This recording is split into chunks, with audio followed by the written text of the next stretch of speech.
नमस्कार। होली की बहुत बहुत शुभकामनाएं हमारे श्रोताओं को। और आज का जो विषय है वो ऑपोजिशन पे जिस तरीके से ईडी, सीबीआई, इनकम टैक्स और जांच एजेंसियों का जिस तरीके से हमला बोला जा रहा है उस पर हम चर्चा करेंगे। तेलंगाना से लेके बिहार, महाराष्ट्र और आपका पंजाब, दिल्ली, जितनी भी ऑपोजिशन रूल स्टेट्स हैं, करीब 18 ऑपोजिशन पार्टीज हैं इस देश में जो 10 स्टेटों में सरकार चला रही हैं, उन पे किस तरीके का प्रहार किया जा रहा है, सेंट्रल गवर्नमेंट पे इन स्टेट गवर्नमेंट्स के क्या क्या इल्जाम हैं और तथ्य क्या हैं, इसका जायजा हम आज लेंगे। तो सबसे पहले हम एक रिपोर्ट पे बात करते हैं जिसमें बिहार का मामला सामने आया था कि जो माइग्रेंट लेबर्स हैं तमिलनाडु में, वहाँ डीएमके की सरकार है, एमके स्टालिन की। उनके 70वें जन्मदिन पर उन्होंने कुछ ऑपोजिशन यूनिटी की बात की थी। करीब 8 या 9 पार्टियों के नेता वहां गए थे और उन्होंने ऑपोजिशन पार्टी यूनिटी बनाने का और 2024 में लोकसभा इलेक्शन लड़ने की बात की थी। उसके बाद एक ये स्लाइड देखिए वन में,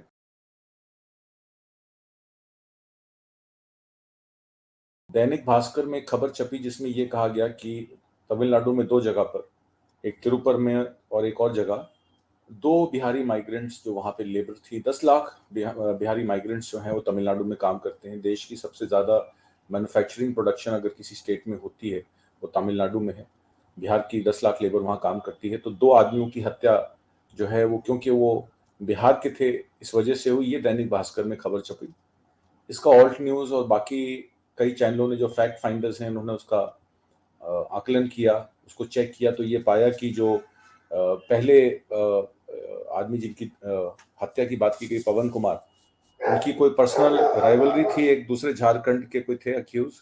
उन्होंने अपना कबूल भी कर लिया है कि उनके हाथ से ही ये मर्डर हुआ और वो कोई आपसी राइवलरी की बात थी, उसमें कोई बिहारी माइग्रेंट वर्सेस तमिलनाडु ऐसी कोई बात नहीं थी।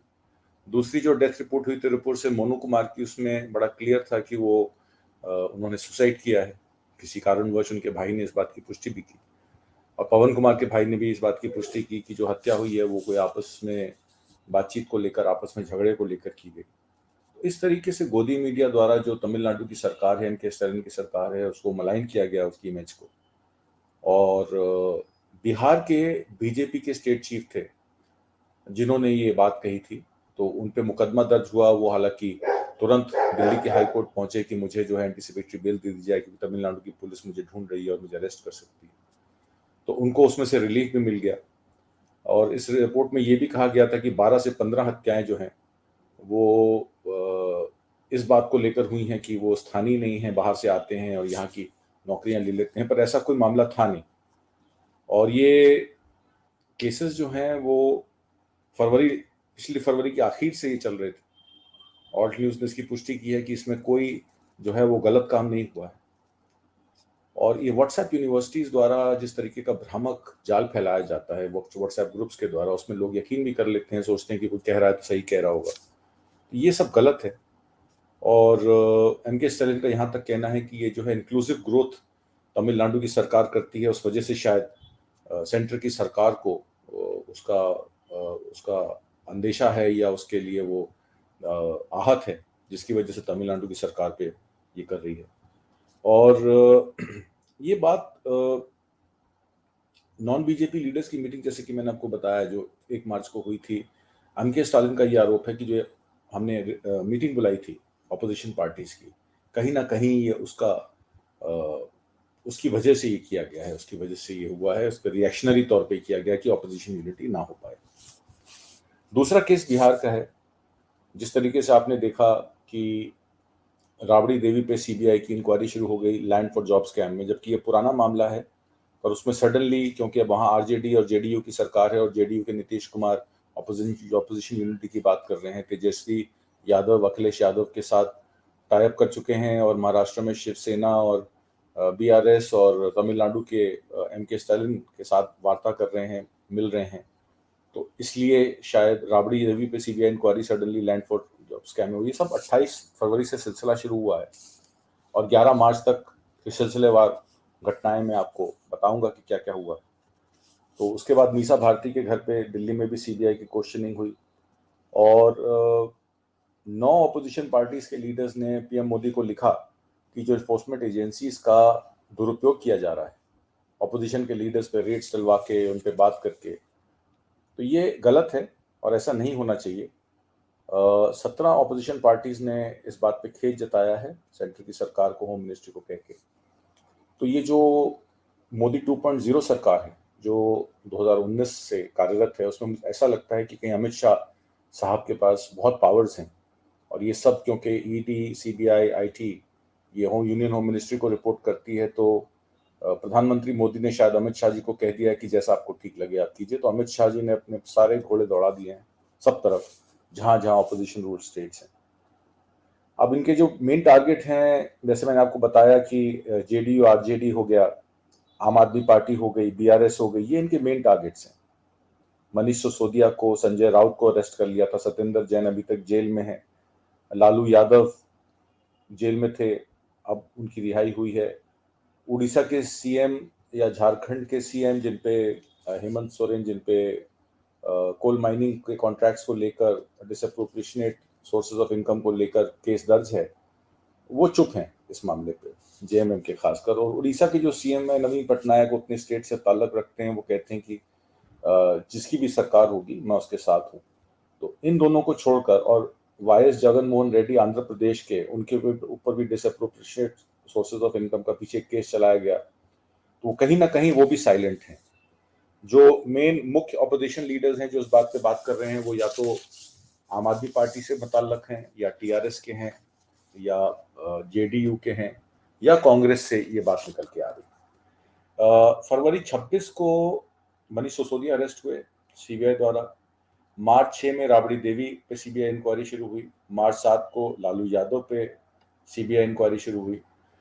7 मार्च को सिसोदिया साहब पे क्वेश्चनिंग शुरू हुई, जबकि वो ऑलरेडी सीबीआई की 5 दिन की रिमांड में थे, हाई कोर्ट से उनको रिलीफ नहीं मिला था। उसके बाद 9 मार्च को उनको ईडी ने तिहाड़ जेल से अरेस्ट कर लिया, क्योंकि 14 दिन की जुडिशियल कस्टडी उनको दी गई थी 20 मार्च तक। तो सीबीआई ने, ईडी ने अपना 9 तारीख को उनको अरेस्ट कर लिया। फिर उसके बाद 10 तारीख में ईडी रेड शुरू होती है लालू यादव पे, और 11 तारीख आज के दिन, कल के दिन, आज 10 तारीख है, कविता जो टीआरएस के जो चंद्रशेखर राव हैं, उनकी बेटी हैं, मेंबर पार्लियामेंट भी हैं, उनको ईडी समन करती है। अब उनका ये कहना है कि क्योंकि इलेक्शन है 2023 में नवंबर में तेलंगाना में, और 500 प्लस आईटी रेड्स, 100 सीबीआई की रेड्स, 200 इन्फोर्समेंट डायरेक्टरेट की रेड्स, 15 एमएलए मिनिस्टर्स पे जो उनके बीआरएस है, भारतीय राष्ट्रीय संगठन, पहले टीआरएस था तेलंगाना राष्ट्रीय संगठन, अब वो भारत राष्ट्रीय संगठन हो गया, तो 15 उनके एमएलए मिनिस्टर्स पे रेड चल चुकी हैं। एनआईए की 500 से 600 लोगों की इंक्वायरी हो चुकी है। तो उनका ये कहना है कि बीजेपी को जो वोट मांगने चाहिए वो डेवलपमेंट में मांगने चाहिए, ना कि ऑपोजिशन पार्टीज की रेड्स करवा के। ये वीडियो देखिए, ये उनका कविता जी का वीडियो है जो उन्होंने कल जारी किया था। Now question is why? Because Telangana assembly polls are there in this November December. तो the modus operandi of BJP has been कि जहाँ भी इलेक्शन है वहाँ मोदी से पहले ईडी पहुँच जाता है। तो हमारे तेलंगाना में भी यही हुआ है। तकरीबन सारे बिजनेस हाउसेस पे, एक 500 प्लस बिजनेस हाउसेस पे आईटी रेड होता है। सीबीआई के रेड एक 100 होते हैं तेलंगाना के राज्य में। ईडी तो कम से कम 200 जगहों पे उन्होंने छापा मारा है। और एनआईए एजेंसी ने 500 to 600 मिनिमम लोगों को बुला के, उनको डरा के, धमका के, अलग अलग तरीके का काम वहाँ पे चल रहा है। मैं ये लोगों के सामने, जनता के सामने आज रखना चाहती हूँ, क्योंकि ये मेरे अकेले का मुद्दा नहीं है। हमारे खुद के पार्टी में मिनिमम 15-16 लोगों को, एमएलएस को, एमपीस को, मिनिस्टर्स को टारगेट करके अलग अलग केसेस में बुलाने का काम कर रहे हैं। तो मेरा मोदी जी से, बीजेपी से एक ही विनती है कि आप जनता के पास जाइए। आपने किस तरीके का डेवलपमेंट किया है, तेलंगाना के लिए आपने क्या किया है, देश के लिए आपने क्या किया है, वो बताइए। उनका दिल जीतिए, बाद में इलेक्शन जीतिए। लेकिन हम इलेक्शन हारेंगे या जीतेंगे, एनफोर्समेंट डायरेक्टरेट यूज़ करेंगे, बैकडोर से गवर्नमेंट में आएंगे, इस तरीके का तो हमने देख लिया है, 9 राज्यों में चला है और तेलंगाना में वो चल नहीं पाया। जैसा कि आपने इस वीडियो में देखा कि किस तरीके से उन्होंने एक्यूज किया कि क्योंकि हम ऑपोजिशन यूनिटी की बात करते हैं, क्योंकि तेलंगाना में हमारी सरकार है और लिकर एक्साइज पॉलिसी में जिसमें मनीष सिसोदिया से भी बात चल रही है मनी लॉन्ड्रिंग को लेकर और के मसलों को लेकर, उसमें के कविता का भी नाम है कि के कविता ने पैसे देकर वहाँ के लिकर कॉन्ट्रैक्ट्स लिए रिटेलिंग के, और उनका डायरेक्ट हाथ था लिकर कंपनीज को बेनिफिट्स पहुंचाने के लिए कि 12% कमीशन जो है वो मिलेगी लिकर कंपनीज को अल्कोहल प्रोवाइड करने के लिए, जिसमें 6% कमीशन जो है वो बैकडोर से आम आदमी पार्टी की सरकार को दी जाएगी। ऐसा इल्जाम इन्फोर्समेंट डायरेक्टरेट का और सीबीआई का है। हालांकि 1 रुपया भी उसमें नहीं मिला है। ये तीसरा वीडियो आप देखिए।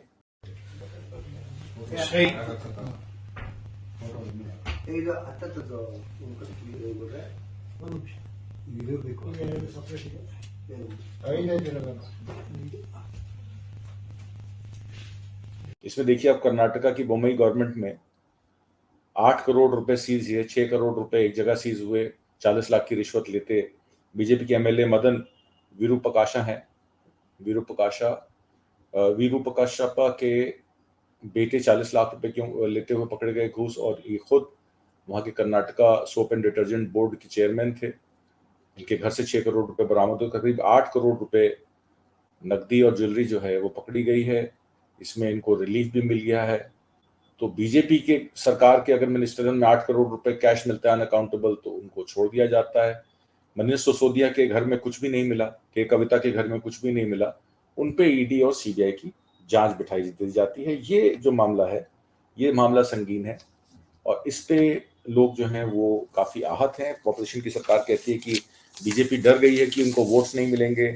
किसान आंदोलन को लेके, डिमोनेटाइजेशन को लेके, जीएसटी इम्प्लीमेंटेशन को लेके सरकार जो है वो वार्ता नहीं करती है। पार्लियामेंट में हमारे राहुल गांधी जी ने अभी यूके पार्लियामेंटेरियंस को एड्रेस किया ब्रिटेन में, लंदन में, तो उसमें ये सब बातें कहीं कि हमारी बात नहीं सुनी जाती है, जीएसटी पे हम वार्ता करना चाहते हैं, डिमोनेटाइजेशन पे, किसान बिल पर, और जितने भी ये हेट क्राइम्स हैं, काउ प्रोटेक्शन ग्रुप्स को लेके, गौ रक्षा के नाम पे किस तरीके से हरियाणा में हिंसा की जा रही है। आपको याद होगा जुनैद और नासिर को जो है वहाँ भिवानी हरियाणा में उनकी बलेरो में उनकी लाश मिली। हालांकि वो राजस्थान के रहने वाले थे, भरतपुर के खटमीका गांव के, और वहाँ पे किसी को मिलने के लिए आए थे सुबह 5 बजे, और ये कहा गया कि वो गौ तस्कर थे। गौ तस्करी के नाम पर, गौकशी के नाम पर जिस तरीके से हत्याओं का मामला दर्ज हुआ, गौ रक्षक टास्क फोर्स बनाई गई हरियाणा गवर्नमेंट के आदेश पे 2021 में, जिसमें ये लोग डंडे, लाठियां, बंदूकें लेकर चलते हैं और गाड़ियां इंटरसेप्ट करते हैं। उन्होंने इतना पीटा उन दोनों को कि जब वो थाने उनको नूरपुर लेके गए तो उन्होंने थाना जो अधिकारी थे उस टाइम, उन्होंने कहा कि इनकी हालत बहुत खराब है, इनको अस्पताल ले जाइए, हम इनको नहीं ले सकते। अंदेशा है उसमें से एक आदमी मर गया, तो उस हत्या को छुपाने के लिए ये काम किया गया। तो इस तरीके की वारदातें हो रही हैं, कानून को अपने हाथ में लेके जिस तरीके का काम किया जा रहा है, इसको लेकर लोग जो है परेशान हैं। लोग सवाल जानना चाहते हैं, इसका जवाब जानना चाहते हैं कि क्यों सरकारें इस तरीके से आपस में लड़के देश का नुकसान कर रही हैं। और जिस तरीके से आज एक प्रेस वार्ता भी हुई जिसमें अलका लांबा कांग्रेस की प्रवक्ता थी, उन्होंने डायरेक्टली आम आदमी पार्टी पे करप्शन का इल्जाम लगाया। दिल्ली ईस्ट राइट्स को इंस्टिगेट करने का मामला था। उन्होंने कहा कि आम आदमी पार्टी के आसिफ अहमद हैं जो पहले बिल्डर से पैसा लेते पकड़े गए, फिर Sanjeev Kumar ration card scam में एक महिला से अभद्र बात करते हुए और किस तरीके से वो गलत तरीके से उस औरत से बात कर रहे थे, उसका एक वीडियो बन गया था जिसके कारण उनको रिजाइन करना पड़ा। जितेंद्र तोमर आम आदमी पार्टी के एक फेक डिग्री स्कैम में, उनका फेक डिग्री था, उसको उनको अपने सदस्यता से इस्तीफा देना पड़ा विधानसभा से।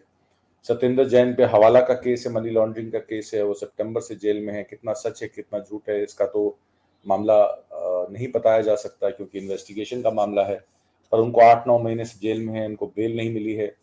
मनीष सिसोदिया को पहले ईडी ने अरेस्ट कर लिया बेल हियरिंग से पहले।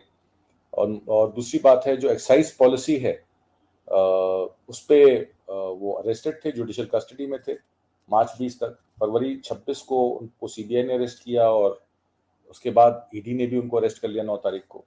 अमानतुल्लाह खान पे वक्फ बोर्ड की प्रॉपर्टी को लेकर हड़पने का अपॉइंटमेंट्स के मामले को लेकर केस था, उनको रिजाइन करना पड़ा। एक ताहिर हुसैन उनके दिल्ली स्ट्राइक के केस में अभी तक जेल में हैं, उन पे केस चल रहा है, चार्जशीट फाइल हो चुकी है। स्वाति मालीवाल जो डीसीडब्ल्यू की चेयरपर्सन है, उन पे इलीगल अपॉइंटमेंट्स का केस है। मनीष सिसोदिया का ये भी कहा जा रहा है, उन्होंने अलका लामा ने इल्जाम लगाया कि फीडबैक यूनिट जो विजिलेंस की थी, उनका विजिलेंस क्योंकि मनीष सिसोदिया के अंडर आता था, तो उन्होंने फीडबैक यूनिट के नाम पे उसको ऑपोजिशन की स्नूपिंग की।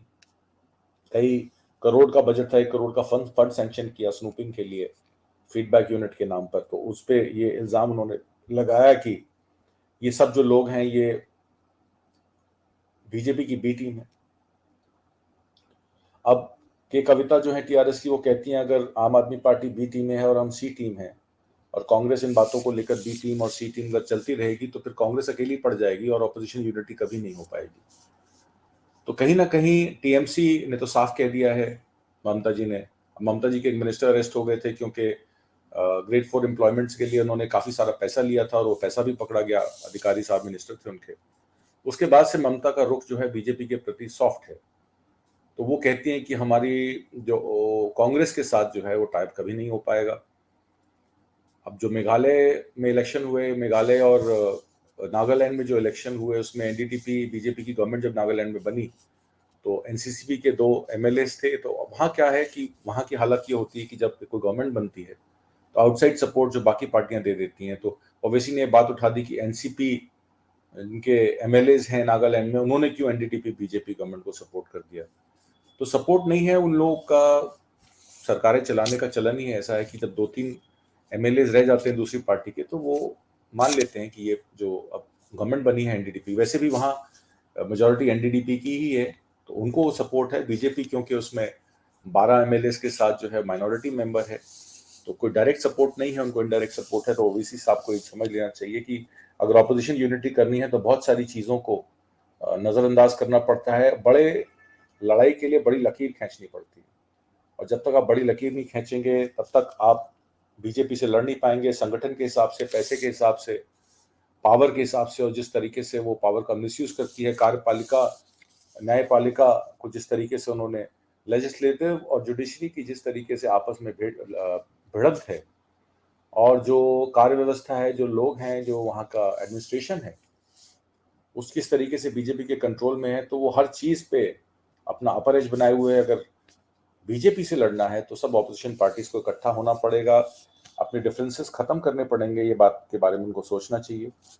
पंजाब में के बारे में भी अलका लांबा ने बातें की। उन्होंने कहा कि संदीप सिंह नागर पहले कबड्डी प्लेयर थे, उनका मर्डर किया गया। हालांकि उनकी मर्डर कॉल के राइवल, क्योंकि वो लंदन में रहते थे, इंग्लैंड में रहते थे, तो वहीं से किसी राइवल ने उनकी सुपारी दी थी जिसकी वजह से उनकी हत्या की गई। सिद्धू मूसेवाला मर्डर का उन्होंने जिक्र किया कि वो कांग्रेस के कैंडिडेट थे और सिद्धू मूसेवाला का जो मर्डर किया गया वो तिहाड़ जेल में बैठ के उसकी स्कीम बनाई गई लॉरेंस बिश्नोई और उनकी टीम द्वारा। अभी तक उस पर कार्रवाई नहीं हुई है। हालांकि एसटीएफ ने काफी सारे लोगों को, शूटर्स को पकड़ भी लिया, उसमें 2 शूटर्स मारे भी गए। उसके बाद उन्होंने कहा कि शिवसेना के सुधीर सूरी केस में अब वहां भी मामला ऐसा था कि उसमें उन्होंने उनको चिन्हित किया। अनंतपुर सुधीर सूरी मर्डर हुआ था अमृतसर में, शिवसेना के वो अमृतसर यूनिट के पदाधिकारी थे, कहीं धरने पे बैठे थे, गोली चली तो उनकी हत्या होगी। अभी तक तफ्तीश जारी है। मेरे ख्याल से कुछ लोगों को नामजद भी किया गया है, कोई पर्सनल राइवलरी को लेके वो गोली चली या वहां झगड़ा हो गया था शायद उनके बैठने से वहां पे। आनंदपुर साहब में एक प्रदीप सिंह एनआरआई थे, कुछ लोगों को उन्होंने मना किया कुछ गीत लगाने के लिए, तो वहां पे कहासुनी हो गई जिसपे उन पर पत्थर मारे गए और उनकी मौत हो गई। हालांकि ये मॉब वायलेंस का विषय है और उसको भी चिन्हित किया अलका लांबा ने कि पंजाब में एक बड़ा एक्सप्लोसिव स्टेट है और आम आदमी पार्टी के पास एक्सपीरियंस नहीं है एक बॉर्डर स्टेट को मैनेज करने का, और किस तरीके से वहाँ पे अराजकताएं की घटनाएं बढ़ती जा रही हैं। अमृतपाल सिंह ने अजनाला पुलिस स्टेशन सीज करके लवप्रीत तूफान को भी छुड़वा लिया वहां से, और उसके बाद डीजीपी कुछ नहीं कर पाए। फिर भगवंत मान अमित शाह के पास गए, उन्होंने कहा कि सीएपीएफ की फोर्सेज और तैनात करवा दीजिए, क्योंकि 50 किलोमीटर रेडियस में पंजाब के अंदर रूल्स में चेंजेस किए गए हैं कि सेंट्रल रिजर्व फोर्सेस जो हैं उनका भी अधिकार रहेगा उन क्षेत्रों में। तो उसलिए उन्होंने सीएपीएफ की फोर्सेस बढ़ाई। अब उस मामले में आगे क्या होता है तो टाइम ही बताएगा। उसके बाद विजय सिंघला के ऊपर उन्होंने इल्जाम लगाया कि 1% कमीशन खाते थे, उसका अरेस्ट किए गए, उनका वीडियो बना जिसमें 1% कमीशन लेते, उन पे इल्ज़ाम लगा। अमित रतन उनके एमएलए थे आम आदमी पार्टी के, जिन पे 5 लाख की ब्राइब का केस है, और भी कुछ केसेस उन्होंने इसके जिक्र किए।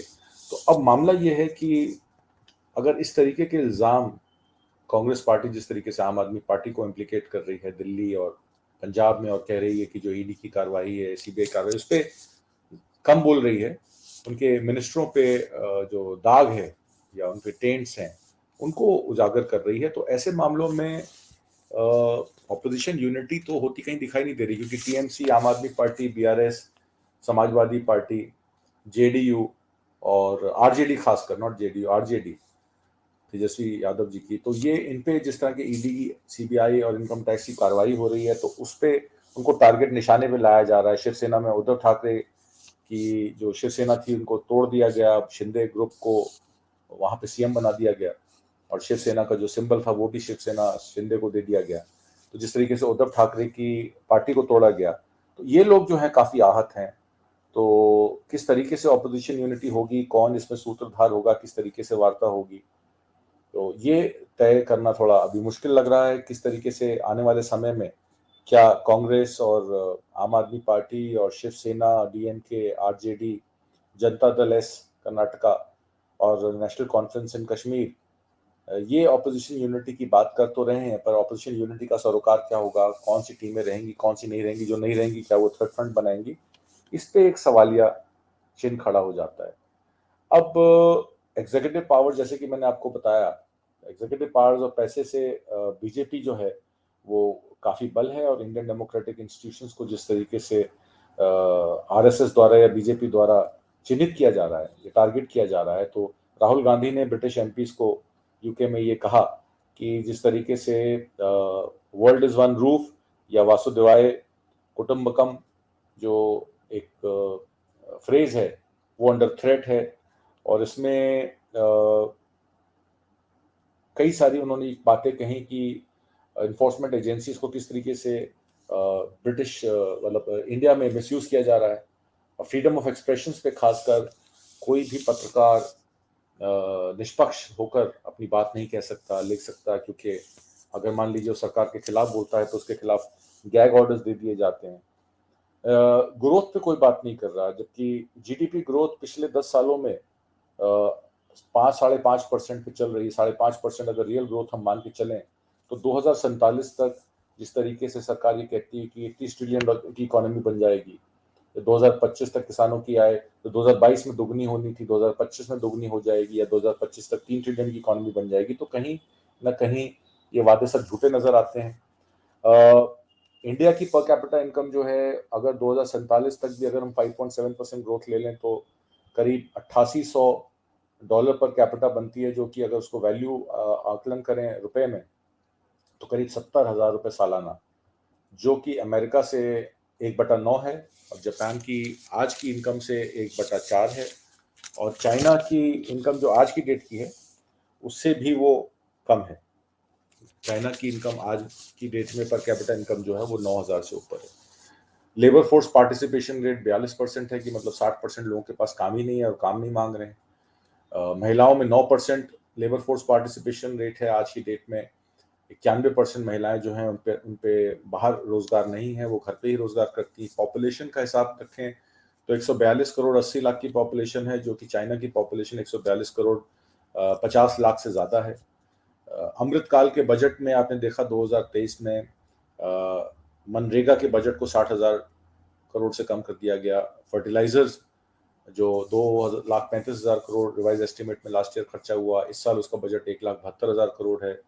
फूड सब्सिडी में भी, फूड एलोकेशन में भी 80,000 करोड़ का पैसा कम कर दिया गया, और प्राइस एश्योरेंस जिसमें एक बजट बनाया गया था उस बजट को नील कर दिया गया। तो बहुत सारी चीजें हैं, और जिस तरीके से अच्छा ये जो तमिलनाडु के सीएम है वो ये भी कहते हैं कि जो इम्पोजिशन ऑफ हिंदी है, जो नॉन हिंदी स्पीकिंग स्टेट्स में है, जैसे कि तमिलनाडु है, आंध्र प्रदेश है, वेस्ट बंगाल है जहाँ पे बंगाली बोली जाती है, इन स्टेटों में तमिल बोली जाती है, तमिलनाडु में तेलुगु है।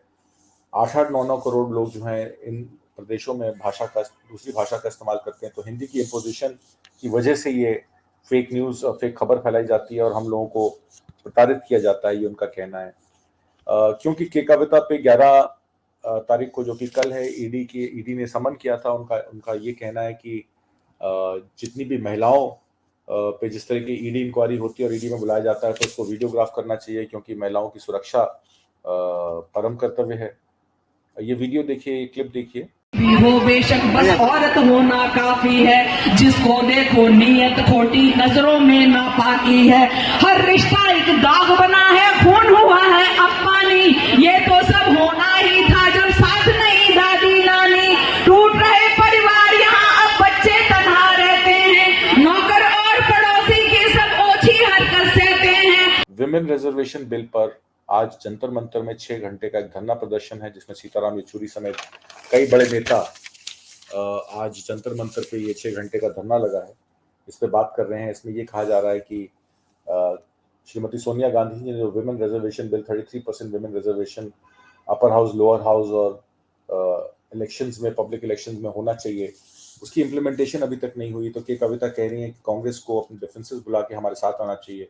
अगर आज वो कहते हैं कि हम टीम सी हैं, आम आदमी पार्टी टीम बी है, तो इससे ऑपोजिशन यूनिटी को खतरा पहुंचेगा। और कांग्रेस ये भी कहती है कि अरविंद केजरीवाल जो है वो एंटी इनकम्बेंसी वोट को बटोरने के लिए गुजरात गए थे, और जितनी भी स्टेटों में वो जाते हैं वहाँ बीजेपी की हेल्प करते हैं, बीजेपी की सरकार बनाने में। और अगर केजरीवाल एंटी इनकम्बेंसी वोट को अब्जॉर्ब करना बंद कर देंगे तो अरविंद केजरीवाल भी जेल में चले जाएंगे, ऐसा इल्ज़ाम कांग्रेस की सरकार का है। हालांकि 2018 में अगर देखा जाए तो 18 करोड़ लोग जो थे गरीबी रेखा से नीचे थे। कपिल सिब्बल कहते हैं कि ये रेखा 2023 में 35 करोड़ से ऊपर चली गई है। ऑपोजिशन यूनिटी पैरामाउंट है, और ऑपोजिशन यूनिटी से पहले अभिषेक सिंघवी साहब ने ये कहा, मनु सिंघवी साहब ने ये कहा कि लीगल यूनिटी जरूरी है।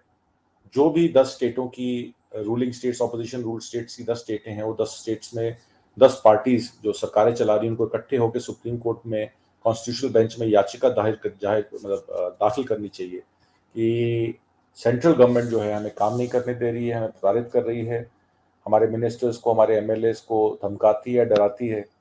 तो इसको लीगल यूनिटी के लिए कॉन्स्टिट्यूशनल बेंच जाना जरूरी है। अगर कॉन्स्टिट्यूशनल बेंच सुप्रीम कोर्ट में इनकी याचिका दाखिल हो जाएगी तो कहीं ना कहीं मोदी सरकार इस पे बैकफुट पे होगी, ऐसा अभिषेक मनु सिंघवी का कहना है।